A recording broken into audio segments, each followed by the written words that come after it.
बड़ी खबर आ रही है मध्य प्रदेश के रायसेन से, जहां कलेक्ट्रेट में आज जन सुनवाई के दौरान एक अनोखा मामला देखने को मिला, जहां ग्राम सांचेत का एक किसान नारायण सिंह लोधी ट्रैक्टर ट्रालियों में अपने मवेशियों को भरकर अपनी पत्नी और छोटी मासूम बच्ची के साथ कलेक्ट्रेट पहुंचा और कलेक्टर से न्याय की गुहार लगाई। न्याय नहीं मिलने की दशा में पेट्रोल डालकर आत्महत्या करने की बात कही। मामले की जानकारी लगते ही डिप्टी कलेक्टर मनीष शर्मा और एसडीएम मुकेश सिंह मौके पर पहुंचे और किसान नारायण सिंह लोधी से बातचीत की और उसे न्याय दिलाने की बात कही। मौके से देखते हैं क्या है पूरा मामला।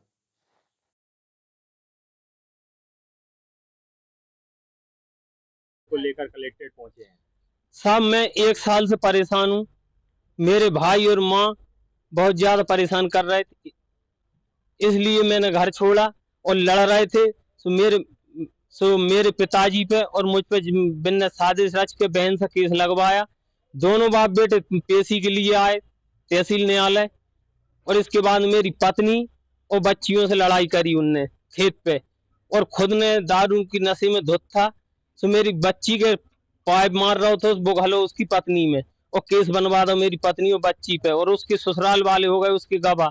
और उसी डर के कारण आप कलेक्ट्रेट जो भैंसे गाय क्यों लेकर आए हैं? साहब मैं न्याय मांग मांग कर 1 साल से परेशान हूँ। आज जमीन छूटी, मेरी घर छूटा और सारा सामान छोड़ के आया। आज बताइए मेरे पास आधे जानवर जहाँ पे हैं, आधे बड़ौदा में हैं। छोटे छोटे ये गायों के बच्चे भी हैं, लेकिन जितने बने वो मैं लेके आ गया। आज इनके लिए किन्ने आपके साथ बेईमानी करी? किन्ने आपकी जमीन पे कब्जा किया है? मेरे भाइयों ने और माँ ने, परवत सिंह, राम बाबू और मुन्नी बाई।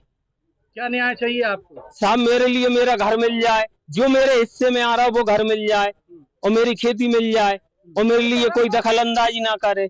पर इतना सा मेरा निवेदन है। अगर न्याय नहीं मिलता तो क्या गाय भैंसों को यहीं छोड़ जाओगे? गाय भैंसों को यहीं छोड़ जाऊंगा, और मेरी ट्रैक्टर पे अद्दी रखी डीजल की, आज यहीं पे मेरा अंत करूंगा। 1 साल हो गए मुझको घूमते घूमते। थाने में शिकायत की थी? थाने में क्या बोला आप? थाने वाले में FIR की, वो भी 6 महीने बाद की। क्या नाम लिखते हैं? मेरा नाम है नारायण सिंह लोधी। क्या नाम है आपका और कहाँ से आए हैं जानवरों को लेकर? हम बड़ौदे से आए हैं जी। मेरे बच्चे ना, मेरे जानवर में बड़ौदे में रहने वाली हूँ, साचेत की। मुझे मेरे देवर राम बाबू, परवत सिंह और मुन्नी बाई, ये मुझे मेरे गांव पे नहीं रहने दे रहे। घर पे मारने की धमकी देते हैं कि तुम्हें जान से मार डालेंगे। तो हम वो घर छोड़ के और मेरे मायके में रह रही हूँ मैं। मेरे गाय ढोर सब भूखे मर रहे हैं और मेरे बच्चे भी भूखे मर रहे हैं साहब। अब मुझे कुछ न्याय दो, मेरा घर मिले, मेरी जमीन मिले। मेरे ससुर शांत हो गए, वे सबको जमीन दे गए। कितनी जमीन आई थी आपके हिस्से में? हमारे हिस्से में 6 एकड़ 23 डिसमिल। लेकिन आप उसको कर नहीं पा रहे? नहीं कर पा रहे, वो ने कब्जे कर ली। तो आप न्याय मांगने आए? न्याय मांगने आए, हमें 1 साल हो गई यहाँ आते आते, मन कोई न्याय नहीं मिला मुझे। क्या नाम लिखती हैं आप? पुष्पा बाई। सर, आज ग्राम सांचेत के नारायण सिंह जी आपके पास आए हैं, ये अपने जानवरों को लेकर आए कि अगर आज न्याय नहीं मिला तो ये जानवरों को यहीं छोड़ जाएंगे कलेक्ट्रेट में। पिछले 1 साल से परेशान हो रहे हैं। वहीं ये तेल की कैन भी लाए कि अगर आज न्याय नहीं मिलता है तो ये परिवार से आत्महत्या करेंगे। देखिए, अभी मैं यहाँ पर कलेक्ट्रेट जन सुनवाई में आया हुआ हूँ, तो नारायण सिंह लोधी जो सांचेत ग्राम के हैं उनका मैंने आवेदन देखा है, और उसमें उन्होंने ये व्यक्त किया है कि उनके जो भाई हैं उनकी भूमि पर कब्जा किए हुए हैं।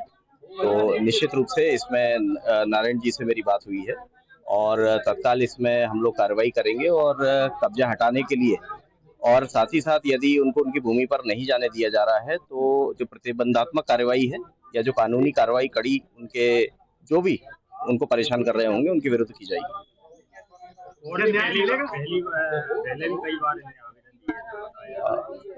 मैंने आवेदन की उनकी वो देखी है, उन्होंने एक आवेदन दिया था, और इसमें मैंने उनसे पूछा है तो अभी उन्होंने सीमांकन नहीं कराया अपनी भूमि का। एक बार हम उनकी भूमि का सीमांकन करा लें, उसे स्पष्ट हो जाएगा कि उनकी भूमि पर किसका कब्जा है, और उसको कब्जा हटाने की वैधानिक कार्रवाई हम लोग करेंगे।